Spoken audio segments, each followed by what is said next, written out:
Hey, it's Bev here with your deep dive work for the month. This month, we're diving deeper by checking all our positive thoughts.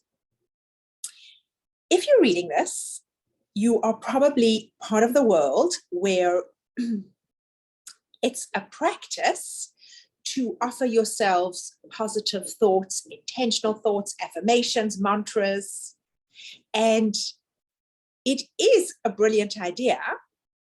My guess is that you have probably experienced that sometimes these affirmations make you feel worse, or you feel this resistance to them, or this kind of recoiling, or they sound good, but then they sound terrible.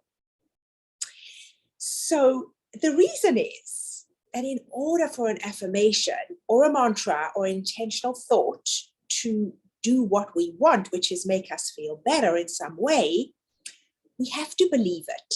It has to resonate with us. So the way that we tell whether we believe it or we resonate is we check in.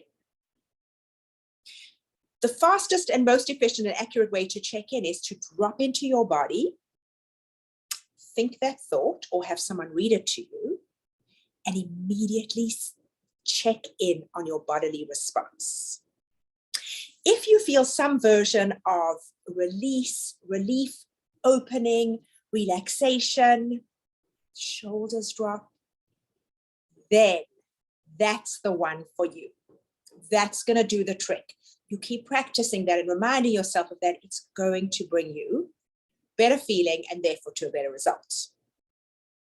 If your body closes up when you think or hear that sentence, in any way, it might just be a little like tightening of your stomach, or your shoulder might twitch, or it could be like a full body like closing in. It's not for you. It doesn't mean it's the wrong thought or a bad thought. It's not true. It might be very, very true, but because of other thoughts you have, this is not available to you at the time. So it doesn't mean you give up on it if you love it. It means you go and do a deep dive into why. Why am I so resistant to this thought? Why don't I believe this idea? What are all my other beliefs that are in the way? And then you decide what to do with it once you find it. Probably you'll be able to work with them until you release them. So that is my offering to you. There are so many ways to check in with our body. It gives us such amazing information. But for this month, use it in this way. Anytime you read an idea or you see something that sounds good, you're like, oh, I should think that. I should practice that because so-and-so said. Let's check in with your body. How is it for me?